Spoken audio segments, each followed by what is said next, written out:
പാലക്കാട് നെന്മാറയിലെ വിദ്യാഭ്യാസ മന്ത്രി വി ശിവൻകുട്ടിയുടെ പരിപാടിയിലെ പ്രതിഷേധം ഒഴിവാക്കാൻ കരുതൽ തടങ്കൽ. യൂത്ത് കോൺഗ്രസ് നേതാക്കളെ വീട്ടിലെത്തി പോലീസ് കരുതൽ കസ്റ്റഡിയിലെടുത്തു. എന്നിരുന്നാലും യൂത്ത് കോൺഗ്രസ് പ്രവർത്തകർ മന്ത്രി ശിവൻകുട്ടിക്ക് നേരെ കരിങ്കൊടി കാണിച്ചു. കൂടുതൽ വിവരങ്ങളുമായി അജിത്താണ് ചേരുന്നത്. അജിത്ത്, എങ്ങനെയാണ് അവിടെ പ്രതിഷേധം നടക്കുന്നത്? കൂടുതൽ വിവരങ്ങൾ.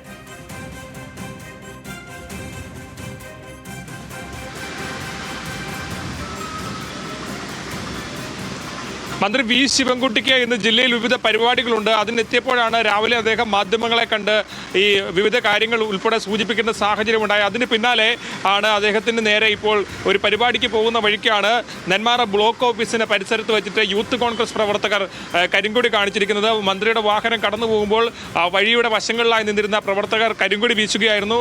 ഉടൻ തന്നെ പോലീസ് എത്തി ഈ പ്രവർത്തകരെ കസ്റ്റഡിയിലെടുത്തു. യൂത്ത് കോൺഗ്രസിൻ്റെ ജില്ലാ നേതൃത്വം ഉൾപ്പെടെയുള്ള ആളുകളാണ് ഇത്തരത്തിൽ പ്രതിഷേധവുമായി രംഗത്തെത്തിയത്. പോലീസ് അവരെ അവിടെ നിന്ന് കസ്റ്റഡിയിലെടുത്ത് മാറ്റുന്ന സാഹചര്യമായിരുന്നു ഉണ്ടായിരുന്നത്. മന്ത്രി എത്തുന്നതുമായി ബന്ധപ്പെട്ട് ജില്ലയിൽ പോലീസ് കനത്ത സുരക്ഷ ഉൾപ്പെടെ നേരത്തെ തന്നെ ഏർപ്പെടുത്തിയിരുന്നു. പ്രത്യേകിച്ച് ഈ പ്രശ്നങ്ങളടക്കം നിലനിൽക്കുന്ന പശ്ചാത്തലത്തിൽ ഏർപ്പെടുത്തിയിരുന്നു.